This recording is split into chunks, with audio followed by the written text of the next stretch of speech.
বাংলাদেশের স্বাস্থ্য ব্যবস্থা সম্পর্কে আপনারা জানেন যে বাংলাদেশের যে আমরা যেটা চাই যেটি সার্বজনীন স্বাস্থ্য ব্যবস্থা, সে মানুষের যে দোরগোড়াতে যে স্বাস্থ্য ব্যবস্থাটিকে পৌঁছে দেওয়া যায়, সেই জন্য যে ধরনের একটি স্বাস্থ্য ব্যবস্থা দরকার সেটি আমাদের আসলে সকলেরই কাম্য।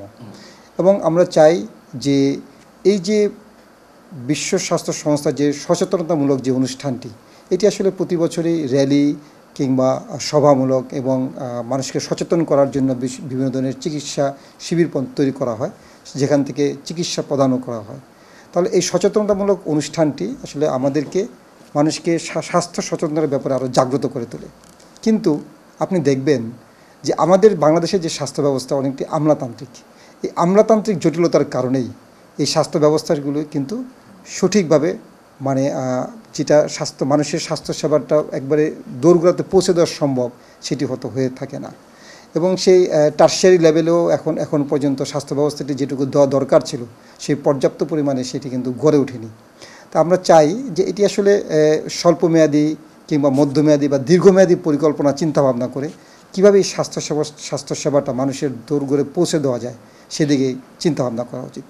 এবং আপনি জানেন যে শুধুমাত্র এক পরিবেশগত কারণেই বাংলাদেশে প্রায় $650 কোটি প্রতি বছর ক্ষতি হচ্ছে। তাহলে এটি একটা বাজেটের কিন্তু একটা বড় অংশ। দেখা যায় যে $650 কোটি প্রায় ক্ষতির পরিমাণ হচ্ছে। এবং আপনি দেখবেন যে শব্দ দূষণ কিংবা বায়ু দূষণ কিংবা পানি দূষণ, প্রায় বিশ্বে 2 বিলিয়ন মানুষ বিশুদ্ধ পানির অভাবে ভোগে। এবং তাতে দেখা যায় যে প্রায় 8.5 লক্ষ লোকের উপরে মানুষ কিন্তু ডায়রিয়াতে আক্রান্ত হয়ে মৃত্যুবরণ করছেন। এবং ভেজাল খাদ্য গ্রহণের ফলে প্রায় প্রতি বছর দেখা যাচ্ছে যে বিকলাঙ্গ শিশুর সংখ্যার পরিমাণ প্রায় 15 লক্ষ।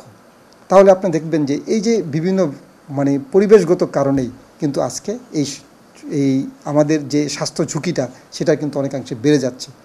এবং প্রায় গত 40 বছরে আপনি দেখবেন যে প্রায় 75% জলাভূমি কিন্তু ভরাট হয়ে গেছে, যার ফলে এই বন্যা, এই যে প্রাকৃতিক দুর্যোগ, এইটার পরিমাণও কিন্তু বেড়ে যাচ্ছে।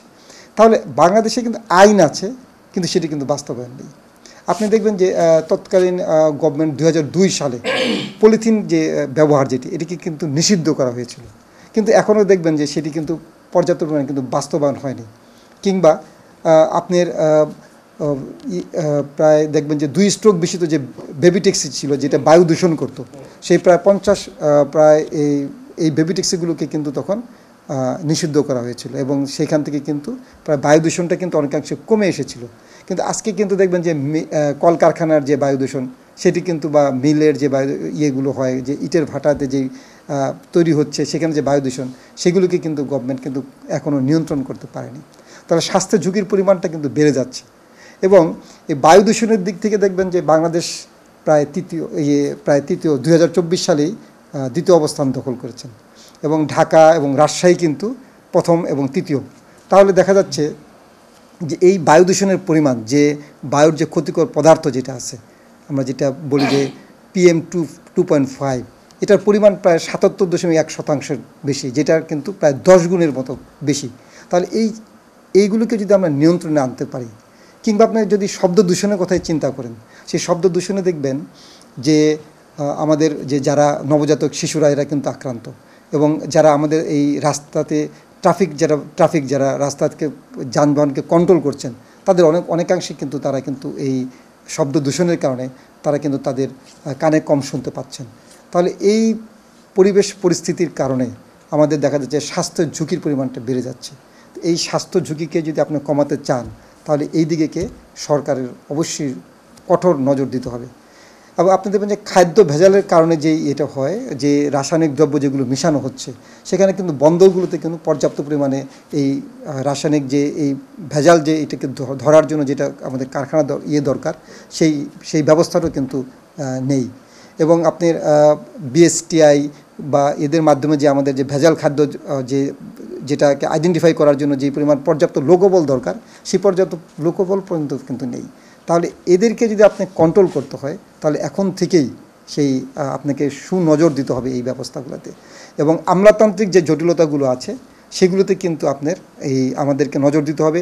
এবং স্বাস্থ্য খাতে একটি সবচেয়ে বড় বড় দুর্বলতার জায়গা হলো একটু দুর্নীতি।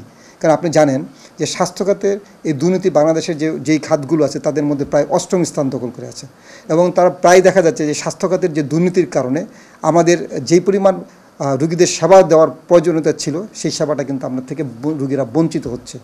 এবং যে স্বাস্থ্য সুরক্ষা যে আইন, যেটা আমরা বলে থাকি যে স্বাস্থ্য সুরক্ষা আইন, সেই স্বাস্থ্য সুরক্ষা আইনটি কিন্তু আমরা কিন্তু বলতে চাই যে স্বাস্থ্য সুরক্ষাটা আইন সেটি চিকিৎসক কিংবা যারা রুগী তাদের সকলের সমন্বয়ে, কিংবা যারা সেবা প্রদান করে থাকেন তাদের সকলের সমন্বয়ে যদি স্বাস্থ্য সুরক্ষা আইনটি তৈরি করা হয় তাহলে কিন্তু এতে ডাক্তারও যেমন বেনিফিটেড হবে, যারা স্বাস্থ্য সেবা প্রদান করছেন ডাক্তার নার্স তারা সকলেই বেনিফিটেড হবে, প্রতিষ্ঠানগুলো বেনিফিটেড হবে এবং রুগীরাও কিন্তু বেনিফিটেড হবে।